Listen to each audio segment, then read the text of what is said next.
Well, hello everybody. Whoa, boy, I'm glowing right now the way the sun's hitting me. Maybe it'll get better here in just a second. Thank y'all for popping in tonight. This is the first, in case you missed it, that we've done in about a year, according to my stats and things. I went back and checked before I did this show. So I'm not going to try to recap the past year for you. I didn't realize it'd been that long, but I guess time flies when you're having a stroke. So, yeah, it looks like it would have been maybe shortly after the stroke last year when I did the last one of these. In case you missed it, now don't get this confused with Tuesday Trucker Talk, which is something we're also bringing back slowly but surely. So the idea behind this was that Tuesday I would have a topic or a guest, we'd discuss it, and then on Thursday we'd kind of recap the week for those that missed it, and I'd kind of tell you what's going on, answer any questions you might have, things like that. So you guys know, and we'll just start. I'm going to talk about SRO. I know everybody wants to know what I'm doing there, if I'm staying, if I'm going, and we're going to definitely hop into that. But I'm going to give everybody a few minutes to get in here. So, as some of you know, last week I was at home for basically a week. My oldest grandson, graduated high school, and so there's a lot to that, a lot more than when I graduated high school. Of course, we had the parade, but uh, he had a graduation dinner, and then the graduation ceremony. There was 36 people that graduated in my class, so graduation went pretty quick. There was something like 81 or 83 in his class. So to me, that was a huge graduation. Nothing compared to like what Lubbock has. Uh, they have it at the United Spirit Arena, which is a big, I guess I want to call it a stadium, auditorium, maybe a huge auditorium, and on the Texas Tech campus, and so it can be several hours, which is a big deal to a guy that's comes from humble beginnings of a senior class of 36. And so when I did leave the house, and Monday was Memorial Day, so I didn't leave till Tuesday. I got me a load out of Lubbock, going to right outside of Las Cruces, uh, and it wasn't great. It was like 213 a mile, and then from there I picked up a load just outside of El Paso that went up to Albuquerque and Taos, New Mexico, and that's the cool load I want to tell you about. Um, I was surprised how little I knew about this, since you guys know I like off roading and four wheelers and motorcycles and things like that. I hauled four Can Am side by sides, and I did not know this. You can get them with air conditioning, you can get them with power windows. I mean, you can get them decked out like a car. One of them I delivered had a $4,000 sound system in it. And the first stop I went to, I asked the guy, I said, "What's one of these things around about $30,000?" He said, "No, try about 50." And I went, "Wow, $50,000? For $50,000, I could get a very nice used Ford Raptor. For $50,000, I could get a brand new, pick your brand, mid-size pickup with all the off-road goodies. I mean, uh, and even if it wasn't brand new, uh, slightly used, it seems like there's a lot better options for that kind of money for $50,000. And so the guy, he said, we were talking about possible uses for those things. He said in certain parts of the country they're street legal, and in certain parts of the country they're not. And I was like, man, I guess if you had a huge ranch or something like that, maybe it would have its uses, but I just can't see it being a vehicle for the masses that thousands and thousands of people would need. and he said that he agreed with me that he didn't think that there should be a huge market for them, but he told me that the government buys a ton of them and they use them like for park rangers and forestry and things like that. So, but I was just amazed you could get one with a heater and an air conditioner, power windows, things like that, just like a car. And man, they were nice. One of them I hauled was solid black, and it was blacked out, the lights and stuff, and it was just amazing to see. And I'm sure you guys all know about those things, but I hadn't been around them in a while. I've been mostly around older four wheelers and things like that, so I didn't even know those options were out there. Um, as far as rates, a lot of people have been asking me about rates, what I think they're doing, and man, the last two loads I was pretty impressed with. Um, Normally from Lubbock to El Paso is about a $500 load, which is awful. I got $800, so I was happy with that. And then that load that I took those quads on was $3.60 a mile. So I felt like it was pretty good. But then after I delivered that side by side this morning, man, the stuff on the load board was just trash. And so I'm currently sitting in Albuquerque, New Mexico. And as a lot of you know, in the morning, Friday morning, a lot of loads will drop. And I'll get something good for the weekend then. But I was really hoping to get something today to kind of keep me moving. But I came down here to the TA and got a shower. And by the way, why is it that these truck stops make those shower rooms so cold? I guess it's so you'll hurry up and get out of there. But man, I could have, if the refrigerator in my truck went out, I could have packed my food in one of those showers and it would have been perfectly fine. It was, man, it had to be 50 degrees in there. Even the ladies cleaning the showers were commenting about how cold it was in there. And so um, I just, I know that's not a real insightful observation, but the whole time I was taking my shower, I was like, man, it's cold in here. And so, anyway, now that we've got about 20 in here, let's talk about SRO logistics. Or, you know what? Before we do that, let's say hello to our 4 channel members, starting with the original, or not the original. The longest standing channel member currently is Robbie Ross. Says he's been one for 19 months. Then we got Ramon. He's been one for 17 months. Adam, he's been one for 13 months. And Gary Cook, he's been one for 4 months. Appreciate all of y'all. I hope I can get some content there too. Right now, I'm trying to get Tuesdays and Thursdays rolling again, and then we'll add more as time goes on. Um, as far as the background, I wanted to comment on it too. My good friend Robbie Ross went to Hawaii last week, and he sent me a bunch of pictures. The background I'm currently um, using is a picture that he took while he was in Hawaii.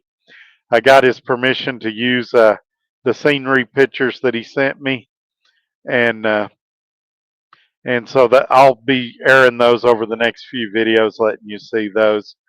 But I like this one. I thought it was cool. It was funny because a little bit ago I was laying down on my bed and I had this on the screen. And the way I was laying on my bed, my head was over kind of where the Trucker Todd words are, and it looked like I was drowning in the water. And so I thought that was pretty cool. But he sent me some really good looking sunsets and things like that, and we'll get them in a future video. All right, let's talk about SRO logistics. Everybody wants to know about it, or not everybody. A lot of you have been asking, am I leaving? Am I staying? It's no secret that I did fill out some applications for other companies, and I even took a drug test for a company. It got that far along. I did get 2 really good offers One of them to pull a reefer, one of them to pull a dry van. And so we'll talk about those. But let's talk about SRO logistics for those that don't know the details on it. So SRO Logistics does not have a lease purchase. It is a company that you can either do an 80-20 split or a 75-25 split. I'll tell you the differences of those. By the way, at the ticker at the bottom of the screen, it's got his email, safety@srologistics.com. If you would like to know more about his company, you can email him and he'll answer any questions you have. My email's also down there. You can email me. I'll answer any questions you have, or you can put them in the chat and we'll get to them here shortly. Big difference between the 80-20 and the 75-25 is with the 80-20, you have a trailer payment. It depends on which trailer you pick. It's dirt cheap no matter what. It's like $650 a month is what I pay, and um, he covers the maintenance on the trailer unless you damage something like flats. You cover tires. He covers brakes, all those kind of things. And the way it breaks down, 75-25, he pays the trailer. You just run at a 75-25 level. And the big difference there is how much monthly revenue you're going to do. If you're going to do more than $16,000 a month in revenue, you'll come out better on the 80-20 split. If you do less than $16,000 a month revenue, you'll come out better on the 75-25 split. He will allow you to change if you get on one plan. And for example, if you get on the 75-25 and you realize, hey, you're doing a lot more than $16,000 a month in revenue, he will let you switch to the 80-20 and vice versa. The big deal is he don't want you switching every week. He wants you to pick a lane and stay in it as much as possible. I've never switched. I'm currently personally at 82-18. After a year with him, he bumps you up 2%, regardless of the plan you're on. On working for SRO Logistics, there is no dispatcher. You are the dispatcher. That means you're calling brokers, you're getting on the click and go apps, you're negotiating your own rates, you're determining which running lanes you'll do, you're determining your home time, everything. And I was telling this to a guy the other day, if you're not a self-starter, this is definitely not the company for you. If you need somebody to tell you, hey, your 10-hour break's up, you need to get up and start driving, it's not the company for you. If you're the type that you need your dispatcher to call you and say, hey, you need to be running, you've had enough home time, it's not the company for you. They expect you to act like an adult here and take care of your stuff. And you'd be surprised how many people cannot do that. And it's no shame if you can't, but you just have to do a good self-diagnosis and know yourself. A lot of people can't do this. Definitely a lot of people can't stack loads because they don't think about their logbook and running out of hours or how long it'll take to get loaded or unloaded. Being that you are doing the load boards, it is 100% live load and live unload. Some people can't do that. It does not bother me. Most of the places are pretty quick, so that's never been a problem for me. Occasionally you'll have to wait, and then you just get with the broker and get detention or layover or whatever the case may be. In the cases of detention and layover, he gives you 100% of that. He doesn't take a percentage of that. And as long as you get it put on a separate line from the line haul. As far as working for him, I think you can already tell there is no micromanagement. Uh, he's great to work for. I've said it in several videos. By far the best place I've ever worked in or out of trucking. And the equipment, as far as the trailer, because that's what he has control over, is nice. He strongly encourages you to be safe. He strongly encourages you to do good pre-trips and post-trips, and let him know of any problems with the trailer. We do annual inspections on the equipment, truck and trailer, quarterly, and you pay for the first one, and he pays for the other three. So you end up paying for one a year, just like you would. Um, as far as insurance goes, he does have companies that he recommends for insurance, but you can go anywhere. Prior to the stroke, I had OIDA. This time around, I've got a company called 10-4, and I've got Jessica's information at 10-4 in the description of my video. Just click on the title, give her a call, and tell her you want something similar to what Trucker Todd has, and she'll get you hooked up. They'll be able to find Trucker Todd and look up what I've got. Some of the things they offer is like roadside assistance and things like that. One of the big barriers, I guess you would say, is you have to have your own truck. As I stated earlier, they don't have a lease purchase program. If you need help getting a truck, I've got several avenues I can point you in the right direction to get a truck. If you've got, you know, say 2,000 to 5,000 to put down, I can get you in a truck. And Scott's kind of old school. He's going to want to meet you. He's going to want to meet your spouse or significant other. He's going to want to talk to you on the phone a few times. Make sure you're not a dirtbag. If you're a dirtbag, please don't call him. Uh, be a good, respectable person, and I appreciate that. Now, you might be saying, "Well, Todd, you just went 10 minutes talking about what a great company this is. Why would you consider leaving?" And I want to talk about that a minute too, and then I'll let you know what I've decided to do. So, you're never going to have a perfect job. There's always going to be something you wish was different. And in the case of SRO Logistics, some things that I wish was different, and I've talked to some other drivers here, and they agree with me, but they're afraid to say anything. You know, and I've told them, if you don't have the guts to communicate, give constructive criticism, then nothing's ever going to change.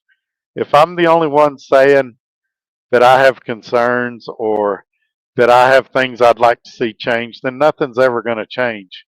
But if 2 or 3 more drivers start saying that they'd like to see these things change, that's how change gets enacted. And it's a small company. I believe there's 6 drivers right now. Uh, Counting Scott himself, who also still drives. With 6 drivers, you know, if 3 or 4 said, "Hey, we really wish this was different," that might enact change. Also, as the company grows, that might also enact change. Some things that I wish were different is I wish that we could charge fuel additives and and things like that, oil and fuel additives, say basic tractor supplies, to our fuel card. Not for financial reasons, but because it makes the accounting so much easier when it shows up on your settlement. Also, I wish that we had a cash advance of some amount on there, 150, 200 a week. Maybe it's mileage based, 5 cents a mile that a dispatched mile or something like that. Reason being, I don't care who you are. Sometimes it's handy to be able to get cash. I use cards for almost everything. After being home for a week, it would be nice if I had access to 150 or $200 in cash. It would be a revenue source for him. Most companies that offer some type of cash advance charge a fee, so it would be additional money for him. But all of that, and sometimes, let me go ahead and say this too, say that you need $100 cash for something. Sometimes the cash advance fee is cheaper than what your bank will charge for an ATM, because the ATM charges $3 to $5 usually, and then your bank will charge 3 to 5 if it's out of network. So you get up around $6 or $7, and it's cheaper to just get a cash advance. Also, it's even cheaper than that if you can get it with your fuel. It's usually free in those cases. So, um, as I said, those aren't things he's willing to do right now. Hopefully, they're things that he'll consider in the future as the company grows. But what really, those weren't the things that made me consider other companies. What it was when I worked for him pre-stroke, if you turned your paperwork in by 11, you usually got your pay the next day. And he has since switched it to 48 hours, 2 days, which 2 business days, which would have been fine if I would have known about it prior to coming back. But he didn't tell me prior to me coming back, and there's some reasons for that. Let me go ahead and defend him real quick. You might remember I was originally going to come back into the truck I had before, and it burnt down the night before I was supposed to fly to Mississippi and pick it back up. So he had other things on his mind, and first we didn't think I was gonna be able to come back because that truck burnt down, and then I was able to get the truck that I currently have from another YouTuber, and so it could have been an honest mistake. Let's give him the benefit of the doubt. But it also didn't get mentioned at orientation. And I was at orientation with 2 other guys, and it's possible that he told them and just forgot to tell me. I found out after I did my first load, and it was a little bit of a shock. And it's not a big deal Monday through Wednesday. When it becomes a big deal is on Thursday or Friday. Before, if I delivered a trip on Friday and scanned it before 11, I got my settlement Saturday evening. Now, if I settle a trip on Friday morning, I get it Tuesday morning. And he he and I've talked about it. He thinks it may be my bank, and it may be. The only thing that I'm not sure about regarding that is we never had problems with my bank before. I've got the same bank now I had prior to the stroke. And when I get my YouTube checks, they come on the same day every month. So I'm not thinking it's my bank, but I can't rule it out either. And so why is that a big deal, Todd? You just need to have a nest egg, and everything will be fine. Where it becomes a big deal is I almost took a load the other day that was going to deliver like on a Thursday or Friday. And the load required a lumper, and I had the broker didn't have EFS checks or nothing. You had to pay the lumper, and then they would reimburse you. Well, the problem with that is, say I deliver that load Friday morning, and say the lumper's $350, and I had a lumper uh, just a couple of months ago that was $842. So the lumper amount could be anything from $50 to $1,000. The lumpers are all over the place. Several things have to align for me to be okay. The load delivered at like 1 in the morning, so that was the reason the lumpers couldn't, or I mean, the brokers couldn't get me a com check because they weren't going to be in the office at 1 in the morning. So I'd have to pay it without any authorization or anything. Let's say that it was $500. Broker comes in the next morning to do the new rate con. I say, all right, lumper was $500 last night. Oh, well, we're only authorized to do 300. You see what I'm saying? Or let's say that best case scenario, they say, all right, Todd, we're going to adjust your rate con with that $500 reimbursement on there.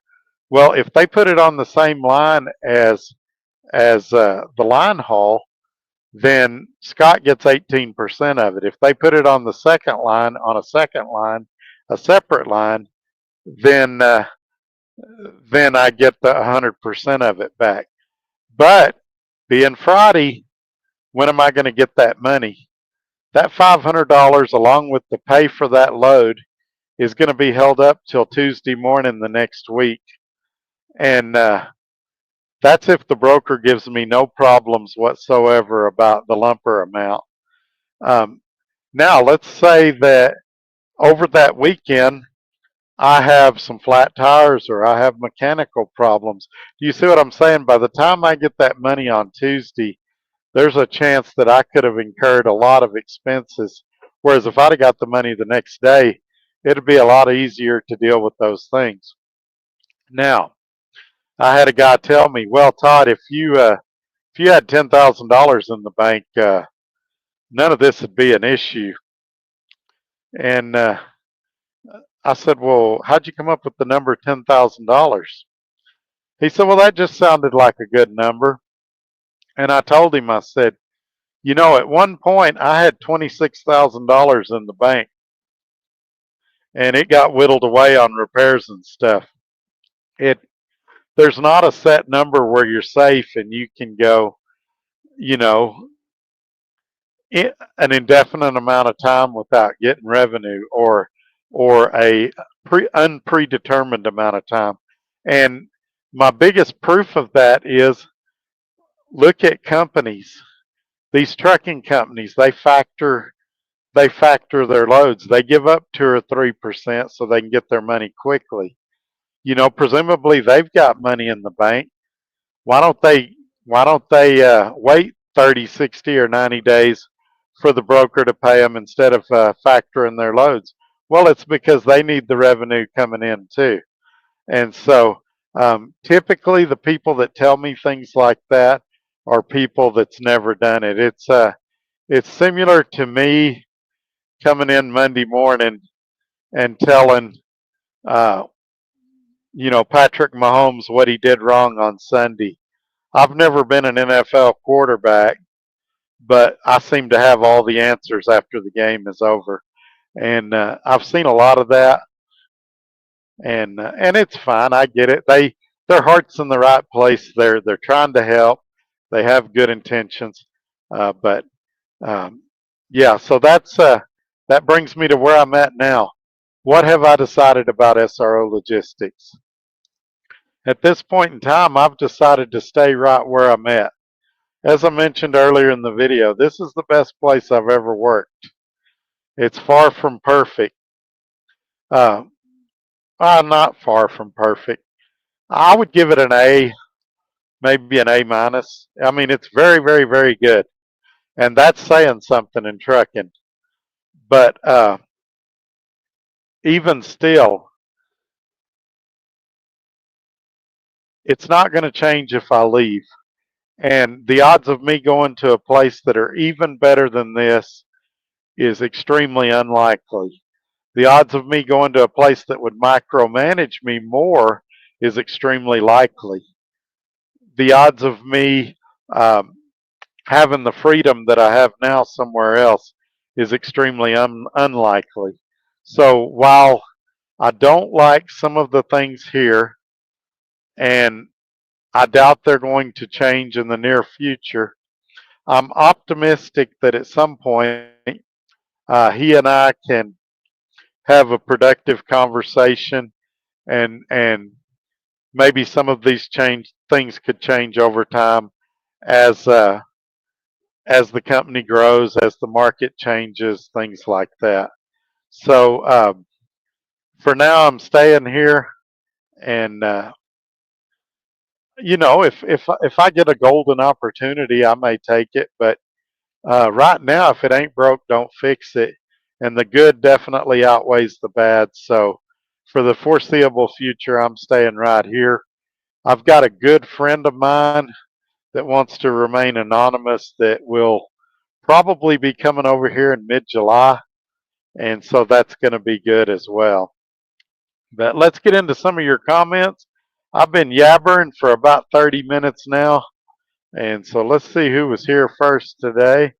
My good friend Robbie Ross, who's a channel member and a moderator, Says, hello, friends from I-40 in Arizona heading to Menominee, Wisconsin. Man, I got a lot of good friends in here tonight. Just looking down the list, Roger Berry. Hello, friend. I'm here in Nashville for the night. I have not been to Crashville in a while. I need to get over there. I was actually trying to go east, and that's what I hope to do leaving Albuquerque. I'd like to go to either Dallas, because you can go anywhere from Dallas, or the Chicago area, or the Louisville area, or down in the southeast. But we'll see what I get tomorrow. And Mr. Ted Van Buskirk, I'll be here. Thank you for being here, sir.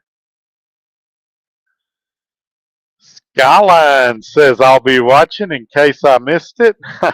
Yeah, that's what we used to call the show. This is episode 46. So we've done 45 of these in the past. It has been a while since the last one. Mr. Skyline had a blowout this morning. I believe it was this morning. I saw his video earlier.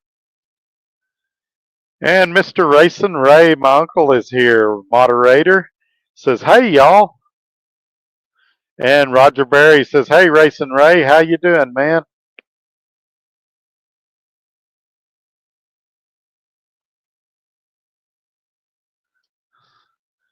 Let's see. Red Raider Reloading moderator, almost to DGE. I'm not sure where DGE is. I know I should know that, but I don't. All righty. We got a super chat here from Mr. Robbie Ross, back from Hawaii. Says, it's good to be back out on the road. Yes, sir. When I left Tuesday morning, I was telling my uncle Racing Ray this on the phone. I was feeling a little rusty. It's tough to build your stamina back up when you've been off for an extended period of time. And I think Robbie Ross was off for close to 2 weeks, so I'm sure he's knocking the rust off as well. But I don't know why it didn't put it up there.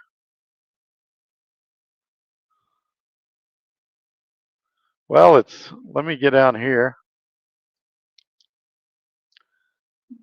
There it is. It wouldn't let me put it on screen.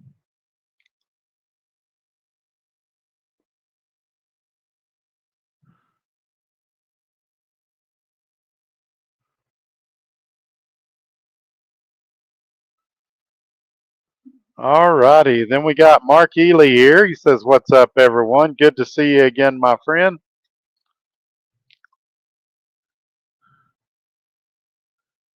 And Gary Cook, who's a channel member, listening from Moorhead, Kentucky. Can't deliver my load till in the morning, so I get to watch tonight. Put me on a big screen. I'm even uglier on a big screen. But my voice still has those soothing effects that will put you to sleep. Racing Ray, moderator. I'm doing a lot better now, Roger. I have to go for dialysis treatments. It's about 5 hours, 3 times a day. He meant 3 times a week. He goes Monday, Wednesday, Friday. But has made me feel a lot better. Eventually, I'll switch over to home treatments. I can just tell you, I talk to him usually every day on the phone or every other day. He sounds better every phone call. Like, he used to call me and he'd sound winded and short of breath and weak. And he sounds a lot stronger. So glad to hear that. He's a good guy, as y'all can tell by talking to him in the comments. And so I'm glad to see him doing better. And Roger Berry's telling Gary Cook that he lives about 30 miles from where Gary Cook is, and he wants to know if he's loading at SRG.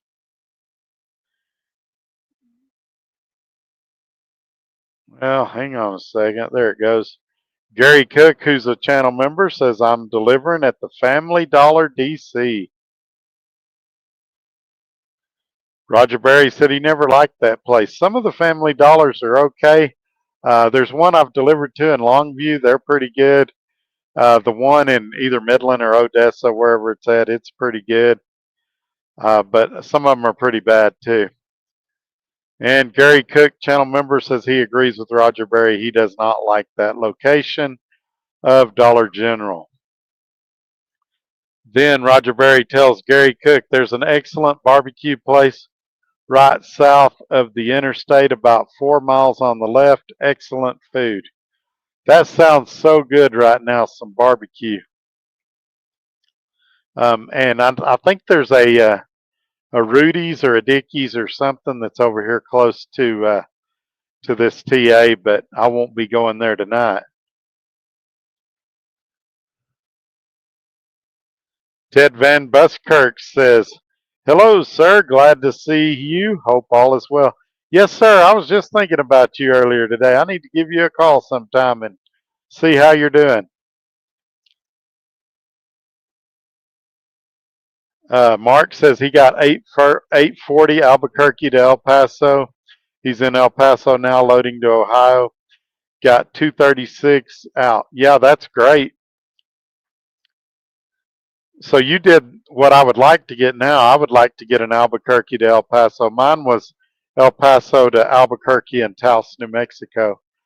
But yeah, if I could get a return one back down to El Paso, I would do those side by sides again if I could find that load.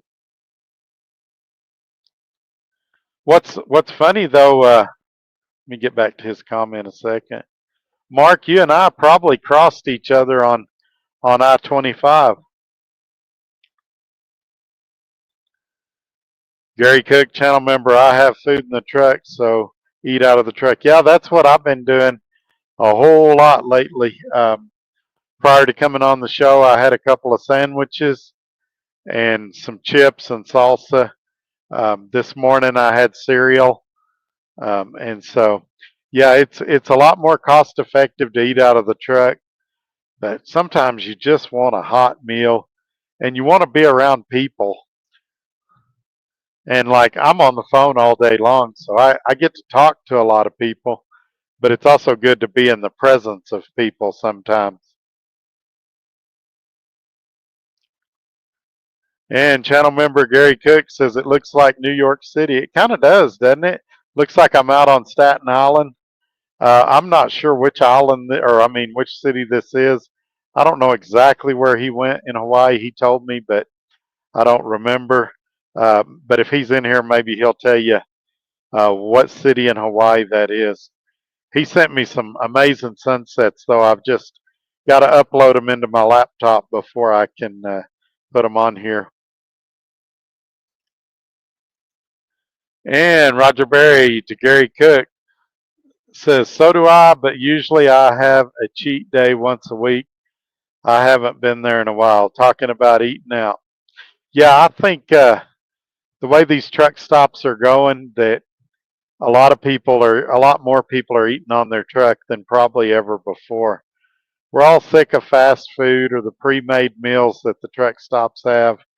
And sometimes a sandwich in the truck sounds better than anything the truck stop's offering, especially if that truck stop meal is going to cost you, $25 or $30, and a meal in the truck is going to cost you $5. I did get a fountain drink in there though. Maybe you can see it.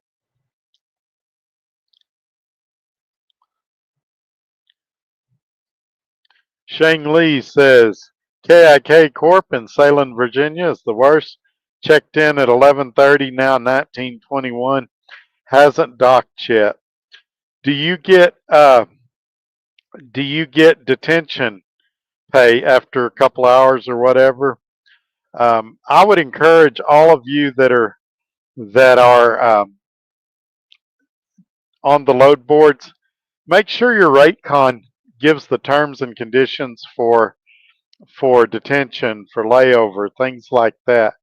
And do not work for a company that doesn't offer detention or layover or things like that, unless you're 100% drop and hook. Like, for example, when I worked at Roadrunner, it was 100% drop and hook. I didn't need detention or layover because I was going warehouse to warehouse. I knew what trailer number I was picking up when I got there, when it'd be ready, everything. I think in the over a year that I was at Roadrunner, I think there was only once I ever waited on a load. But you, in your case, Shang Li, you've been there, what would that be? Almost 8 hours. So it's time for them to give you some money.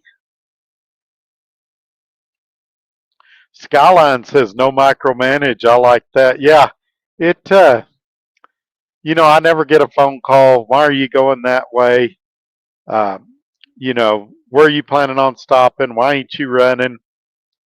What are you doing at the house? None of that. And that right there is worth its weight in gold. When you're an owner operator, or even when I was doing lease purchase, people would say, well, Todd, you can make more money as a company driver. Even if I could, and maybe I could, I would have nowhere near the freedom or the work-life balance that I have right now. I mean, if I decided to deadhead home tonight, it'd be foolish on my part, but Scott wouldn't say nothing, and it's nice having that freedom. Now, what's the downside to that? And he and I talked about this the very first time I went to work for him. He said, if you get mad at me, are you going to make a video? And I said, well, what would I get mad at you about? I said, if I don't like my truck, I bought the truck. I said, if I don't like the load I'm hauling, I picked the load. If I think I'm underpaid, I'm the one that negotiated the rate. I'm like, as long as I'm not being micromanaged, I'm not real sure what could be your fault. Everything's pretty much my responsibility, my fault. And I think he liked that answer. But uh, yeah, anything that, and some people don't want to be the end all be all, but I like being responsible for myself and knowing that, that I hold the cards. And there's a few other setbacks, like we don't go to California or Oregon. I'm fine not going to Oregon. There are some times, I can't believe I'm saying this, when it would be nice if I could go to California. You'll see a load occasionally, paying good going over there. No hazmat, I'm fine with that. I let my hazmat go years ago. And of course, no Canada, which is fine. I don't have a passport. I went to Canada before when you didn't need a passport. Um, also, there's a lot of states that you can't pull alcohol in because he doesn't have the alcohol permits. That's fine with me. I've never liked beer loads. I did pull one recently. It worked out where I could, but for the most part, it's more trouble than it's worth, and I don't pull alcohol loads. Also, some states you can't run intrastate in. Colorado is one of them. So, for example, you couldn't do one from, say, Boulder, Colorado to Greeley, Colorado, or something like that. But he does have it for Texas. He got it specifically for me. And so I do a lot of intrastate loads within the state of Texas. And so um, that was something he told me he would get before I hired on the first time. And, when he said it, I thought, yeah, we'll see. Companies make all kinds of promises. And he did. It took him probably 30 days or 45 days to get it, but he literally hit the ground running and got it just as quick as humanly possible. And along the way, he was providing me with updates. He's like, hey, Todd, I hadn't forgot about Texas Intrastate. I'm working on it right now. And I'm waiting on this to come back or that to come back. And so that was another thing that impressed me about him, was that he kept his word. And as y'all know, that's rare in trucking too. So um, yeah, those are all minor things. And like I said, I don't think they're reasons to leave right now, especially when 90% of the time I'm really, really happy here. Just Thursdays and Fridays. All right, Mark says, how's your health doing? That is a great question. The week that I was off for that graduation, I had a lot of health issues. I wasn't feeling great. I don't know what was wrong with me. Um, got back out in the truck and I started feeling better. That happens to me a lot. A lot of times when I go home, I don't feel great, but I get back in the truck and I feel like $1,000,000. I sleep better in the truck than I do at home, and so I'm doing pretty good as far as the stroke goes. Um, I stutter. I always stuttered a little bit sometimes. I think it's a little more prevalent now, but other than that, I think I'm doing good. As far as driving goes, I'm fine. But uh, I'm definitely, I say this all the time. I'm better now than I was 2 months ago, and 2 months from now, I'll be better than I am now. So I'm constantly getting better.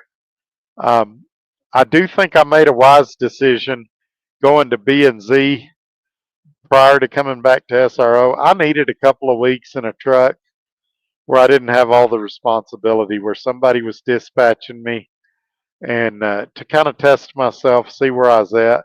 And the first time I drove a truck after being off for 7 months, I got the truck up 60 miles an hour, and I was scared. It felt fast to me.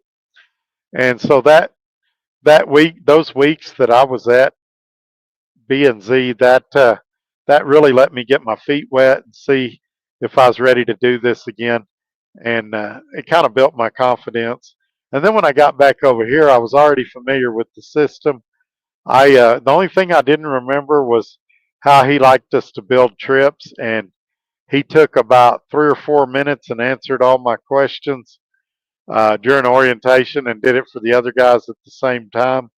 And after that, I hit the ground running. Do I ever make a mistake? Well, ironically, I made one this morning on the paperwork. I caught it, and they didn't catch it yet. I said, "Hey, I messed up on that paperwork I scanned last night. I'm going to correct it and send it back over to you." I don't know if that's stroke related or if that's just me uh, being human, but I was glad I caught it and and and got it fixed in time. But yeah, I think I'm doing better. When I went to that parade and I did the video, I got really, really, really hot, and I didn't do too good that day. And so I I had a cooler full of water and cokes there, and I drank a lot of water. Ended up not drinking that many cokes while I was there actually, but my grandson was really, really worried about me, and even this morning he texted me and he's like, "Are you okay? You looked bad that day." Yeah, I'm fine. But yeah, being in this truck with air conditioning and all, I'm fine. Do I think I could go do flatbed now? No, I don't think I could get out, work in the heat, and climb all over the trailer. But could I do reefer or dry van? Yeah, I I, I think I'm demonstrating that every day. But I appreciate you asking and being concerned for sure. Skyline says, yeah, those ATMs charge $5 to get money. Yeah, and if it's out of network, then your bank will charge $3 to $5 on top of that. Whereas if you're pulling in to get fuel at a major truck, or I guess most truck stops, they'll give you the cash advance for free. And so, if you need $20 because you're going to buy some Girl Scout cookies, it's cheaper to get a cash advance than it is to use your card at the ATM. And so, just something that I hope will change in the future. And then Skyline says he can get $175 cash advance but never use it. What I do now is bring cash whenever I leave home. That's a good idea. I used to do that. I used to carry a couple of $100 in the truck, and then I'd have it for if I got on a little toll road or something that didn't take transponders or something like that. The concern is if somebody else has access to your truck and it gets stolen, and so I don't like to carry cash. I think I've told this story before. I was at a TA one time, and I was needing to break a 20, and this guy came up to me, and is a little old man. He said, I think I can break your 20. I said, all right. And he started digging around in his pockets, and he had coveralls on. He'd pull $2 out of this pocket, $5 out of that pocket. And after a couple of minutes of this, I started thinking, oh, he doesn't have the money. I was like, you know what? Never mind. It's okay. And he's like, no, no, I got the change. Do you want it or not? I said, okay. And so he pulled out the 20, and I swapped my $20 bill for his ones and fives. And he said, I bet you're wondering why I do it like this, aren't you? I said, yeah, kind of. He said, I'm a little old man. He said, if somebody's going to rob me, it's going to take them forever to get any money out of me. They're going to check my front pockets. They're going to get $5 or $6. They're going to think that's all I got, and then they're going to move on to somebody else. And I thought, that makes a lot of sense. That's really a good idea. And of course, my problem is I'm so scatterbrained, and this ain't stroke related. This is before the stroke. That I would leave the money in my pants, and I'd end up washing it and ruining it. So it's probably not a great idea for me, but for him it worked well. I mean, he had money hidden all over him. Skyline says 100K is a good amount. Yes, sir. It is. I recently saw a deal. It was like a study. They said the average doctor has less than $1,500 in their bank account. So it makes me wonder. While I agree with you, $100,000 would fix almost any situation. You could even replace your truck with a used truck if you had to at that range. How many people really have $100,000 that they could easily access right now? Now, they may have it in their 401k. They may have it in an IRA. They may have it in stocks and bonds. But how many people in their checking account right now, or in just a regular everyday savings account, have $100,000 that they could easily access? Very few people. I know a few people that do, but as I sit here and look around this truck stop parking lot, I know the overwhelming majority, myself included, don't have anywhere near that. Adam, who is a moderator, says, sorry I'm late, had 2 days off due to the rain. Oh man, that stinks. Well, I guess it's good and bad at the same time. I thought you was going back to driving though. Are you still working on the farm?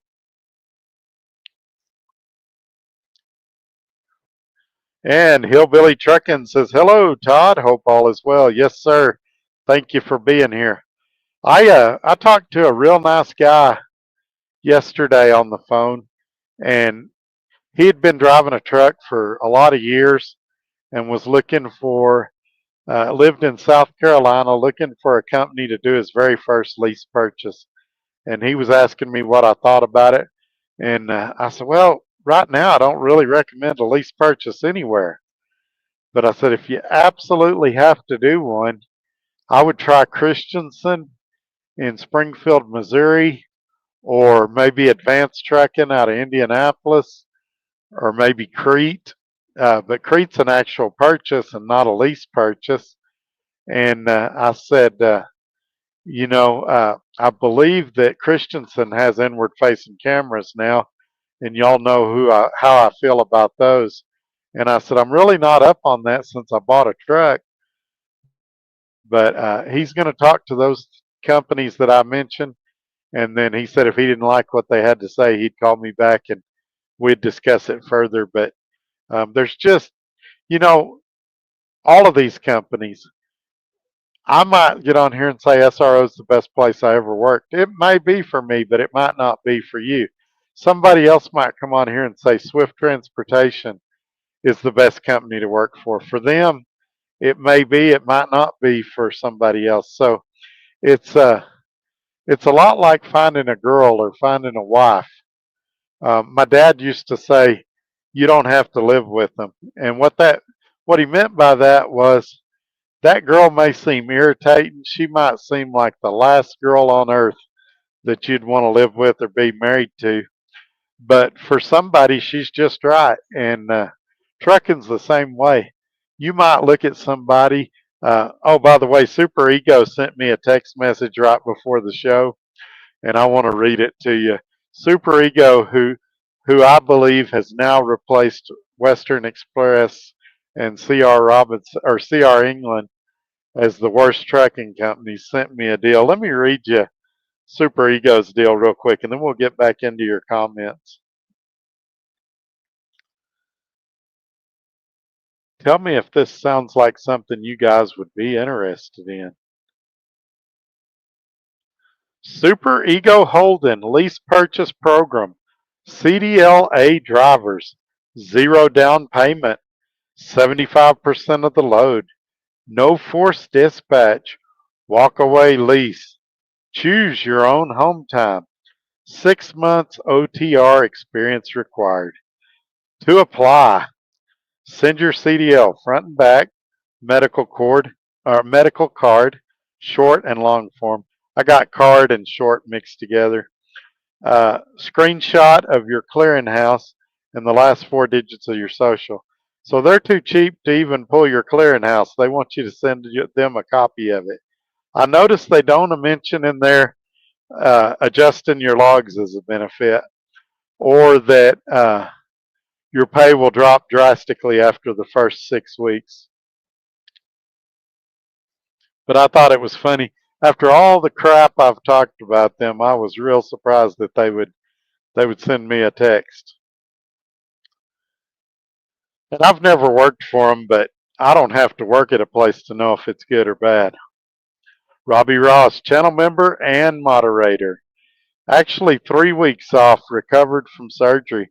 I didn't realize you'd been off that long, but are you experiencing what I said about having to knock the rust off, kind of taking a little bit to get your groove on? And CJ Morris. Hello, my friend. Hello, sir. Thank you for being here. I got to get over to Little Rock and hang out with him again sometime, too. He's got a cool family. Ted Van Buskirk, I'm doing okay, ready to get back out on the road.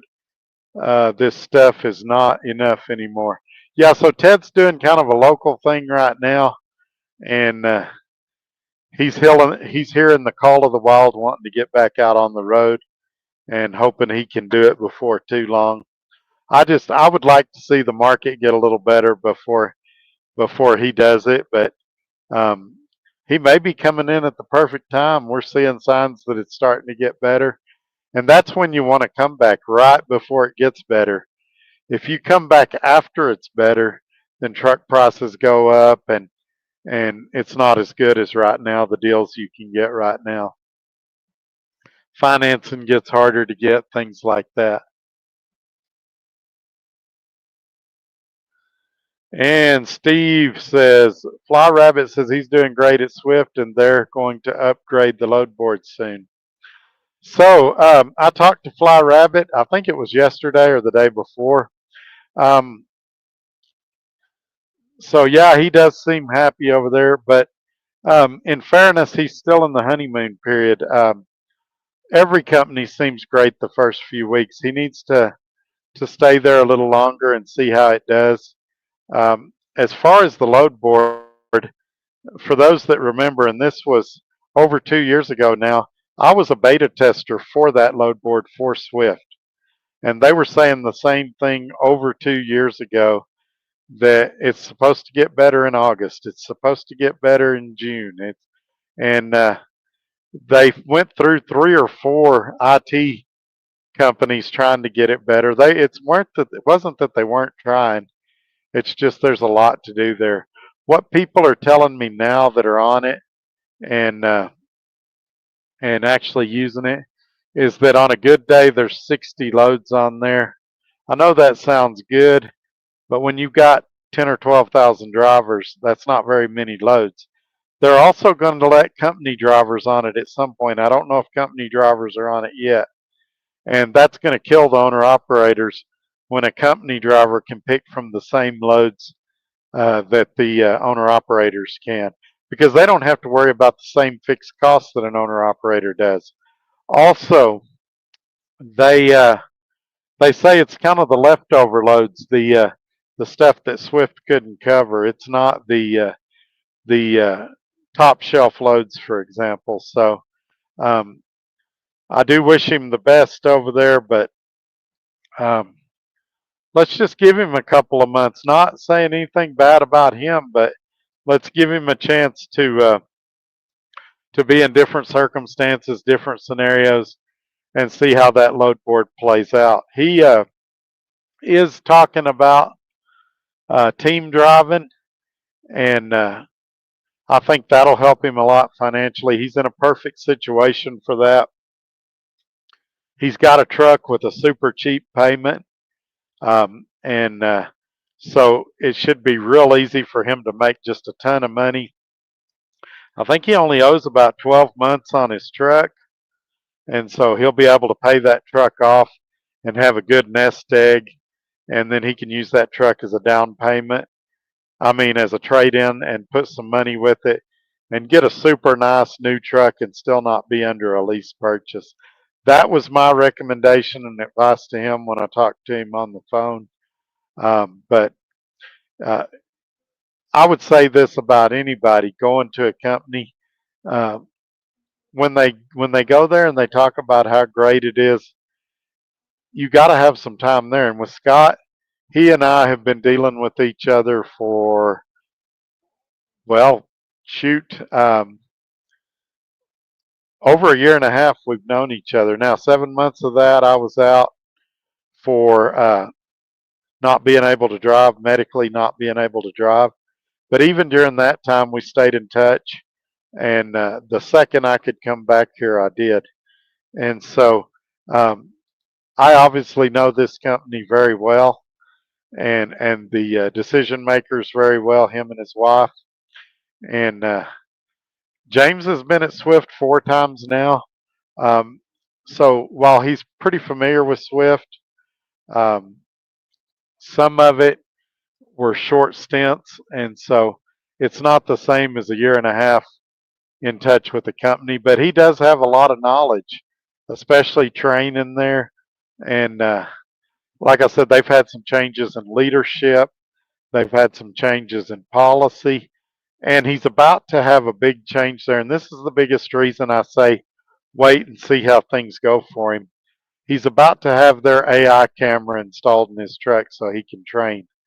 And this is the exact same camera that Prime is using that's causing all their drivers to quit because it leads to, I mean, excessive micromanagement. And James is a free thinker. He likes to do his own thing, and I don't know that he's going to respond well to micromanagement. And that's not a criticism of him. I'm the same way. I don't respond well to micromanagement. James has been driving on and off about 20 years. I've been driving on and off close to 30 years, like 28 or 29. I'd have to sit down and do the math. But at this point, I've got a general grasp of what I'm doing, and he feels like he's got a general grasp of what he's doing. And I told him, and I've said this to him yesterday, I'm excited to see his videos when they get the AI camera in his truck and how it affects his day-to-day operations. And so I'll definitely be watching when they install that. And I think they're supposed to do it here really soon, like maybe tomorrow or first part of next week. So Robbie Ross, channel member and moderator, says Honolulu is the city, and this is Waikiki Beach. It does have a New York vibe to it, but it's neat. I would like to go to Hawaii one day, but I'd really like to go to Alaska, like Anchorage and all up there. I think that would be fun. The ideal way to do it would be to take a load up there, but I've talked with Scott before, and that's not looking like that's a possibility anytime soon. But that would be the way to do it. It's in a truck. Go up there and spend a week because the loads going up there pay really good. Even if you had to deadhead back, you could afford to do it for what the loads pay going up there. And I think it'd be fun to go up there and see everything. Steve says if you need to get paid that fast, it really limits your choices. My customers pay 15 to 30 days, so you need a good cushion. Yeah, or factoring, which is what a lot of companies do. But yeah, I agree with you. And you know, even like the other guy said about the $100,000 cushion, that's a lot better than if you got a $5,000 or $10,000 cushion. But you know, when you're doing $6,000 or $8,000 a week in revenue, if they held you out 30 days, that could be, you know, $30,000 or $40,000. And then if you had a repair along the way, you could have a lot of money as an outlier. I don't have to worry about that here. In that 18% is is you know, Scott paying within 48 hours, and he is factoring, I believe, most of the time. Mark says Circle K and Speedway and Costco have free ATMs. Okay, that's good to know. One thing about Costco, I wish they had more truck parking available. I used to have a Costco card, and I'd like to have another one, but there's so many of them you can't park at. But Circle K and Speedway, you end up at those sometimes fueling. Adam, who's a moderator, says, yes, still working on the farm. I got a couple of irons in the fire, and we'll see what pans out. Couple law enforcement applications out. Talking to a couple of trucking companies. Call me sometime, Adam, and let me know what you're wanting to do, and I may can help you out there if you're wanting to be company or if you're wanting to be an owner or operator. I can get you pointed in the right direction. Robbie Ross, channel member and moderator. While I was in Hawaii, we went to Aloha Stadium where the Pro Bowl used to be. I paid $5.75 to get cash at ATM plus $3 from Chase. Yeah, so see, $8.75, and if you could get a cash advance for free through Dart where you work when you fuel, or even if they charged you a $3 or $4 fee, that would be cheaper than having to do an ATM. And also, like my bank has and I guess all banks do have a daily ATM cash limit that you can withdraw.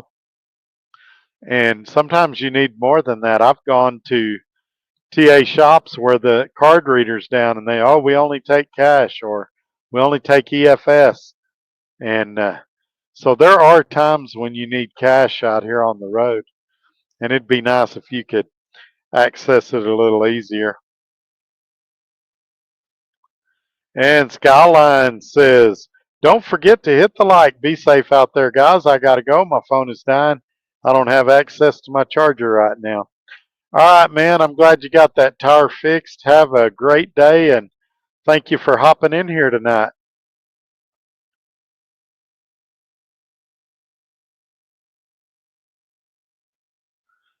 Mark Ely, 3 years on a Swift load board. It's on the way. Yes, sir. They've been working on it forever. So this security guard at this TA in Albuquerque, he's a cat of a different color. He followed me around the store like I was a kleptomaniac, and now he's driving through the parking lot in his wannabe Charger cop car, and he stopped real slowly in front of my truck. I don't know if I look suspicious or what. I'm just a little old man. I ain't doing nothing but getting a fountain drink and getting on the internet.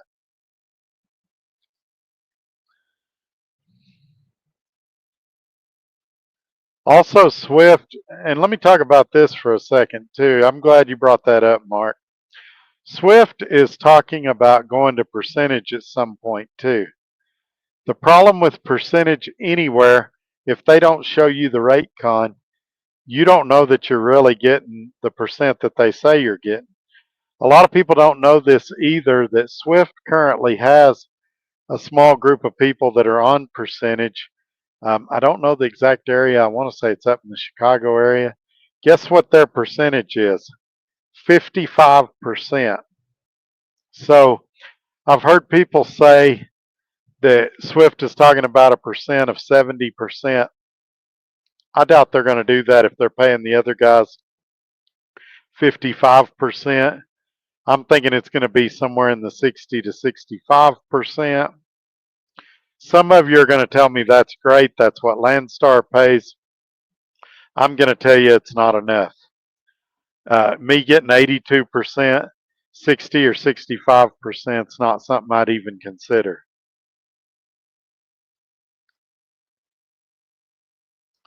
Channel member and moderator Robbie Ross.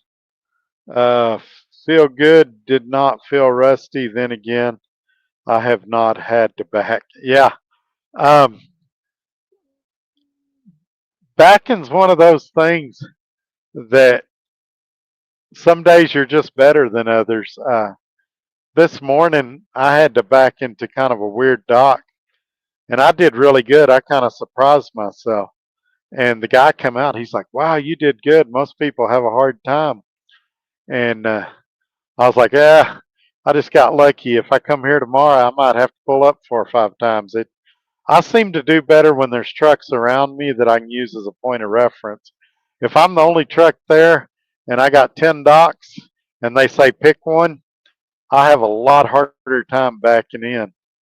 But I'm overly cautious now. I'm not afraid to get out and look.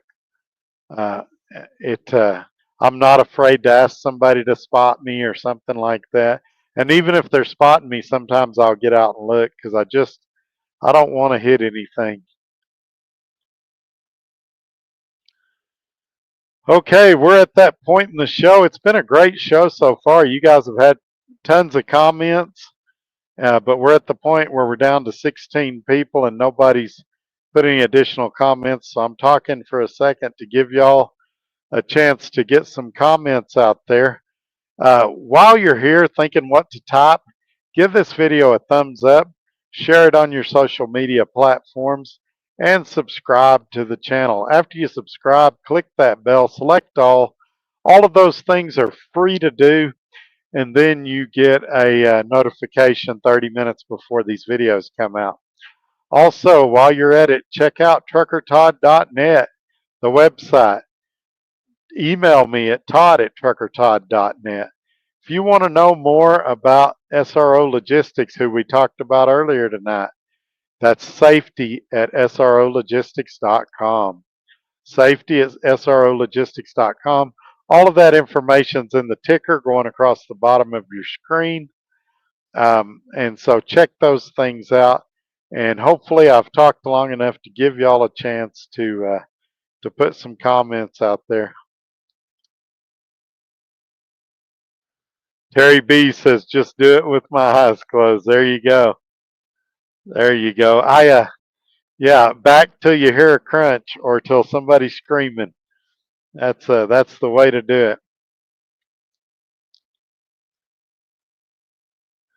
I'm paranoid about somebody backing into me. Like to my left, there's an open spot, but it's kind of a tricky back. And I'm afraid somebody's going to come in here tired later tonight and take a mirror. I'm tempted to move over in that spot to kind of protect myself a little better. But that would be, we had a person here at SRO Logistics that their truck got backed into, and it spent almost a month in the shop, I think a little over 3 weeks, getting a hood. And so I would hate it if somebody backed in my truck and I was down for 3 or 4 weeks getting a hood and getting body work done and things like that. And then there's always the chance they're going to drive off, especially like while you're inside the truck stop in the shower or something like that. Or they're not going to have insurance. We got people running around without CDLs, without insurance, and so I just really probably worry about that more than I should, more than it's reasonable. But that's something that would really hurt any of us right now if somebody negligently backed into us and we were down for several weeks as a result of it. All righty. So we got that comment knocked out. Here comes another one. Terry B, is the market looking better? The last few weeks were looking better. This week, not so much. I watched Trucking Made Successful earlier, and she was saying that rejections were up 12%, I think is what she said, which is good for us in the spot market. That means that contract freight's being rejected, and so it goes to the spot market. But she was saying spot market freight was down, and I want to say it was like 8 or 9%. I don't remember the numbers she said, and it may have been 12% as well. And I definitely noticed that in the rates that there was less loads, so the brokers weren't inclined to pay as much. Um, but it's hard to know. It's hard to know how much of that was because of the blitz and how much of it's the market. We need a couple more weeks to kind of judge things and gauge where we're at. Like I said, I've had two good loads back to back, but then after I delivered that one this morning, I wasn't able to find nothing else today that paid worth anything. And I mean, some of them were less than $1 a mile. Some of them were $1.20 a mile. And I just can't believe people are hauling that stuff. There's one load I called on. My operating cost, just not even fuel, just operating cost, was more than what the load was paying. And I told the broker, I said, if I haul that load, I'm going to lose about $800. I said, I know you're not going to go up $800. I said, but can you help me out a little bit? And he said, no, Todd. He said, we've been having people that'll pull them for that. And you know what? I don't think he's lying. I don't doubt it for a bit. But as these changes are taking place where they're getting rid of the non-English speaking drivers, the non-domicile CDLs, as all these changes are taking place, I think he may be playing a different tune in a week or two. It's not going to take long, and it doesn't take that many, especially when you're in kind of more remote areas like what I was in. But like I said in my last video, I'm not planning trips to Hawaii yet or to the Bahamas, but I'm cautiously optimistic. And while I'm saying I wouldn't recommend any of you do a lease purchase right now, maybe in a couple of weeks I could cautiously suggest it, but I still think you should save up a few $1,000s and let's pair you up with a dealer that can get you a good truck. And that way, if you get to a company and you don't like it, you can go somewhere else and you can keep your truck and all the money you've invested in it. Okay, we're at an hour and 18 minutes. Has anybody got anything else y'all want to talk about tonight before I cut out of here and start returning phone calls and doing all the fun things that Trucker Todd does behind the scenes?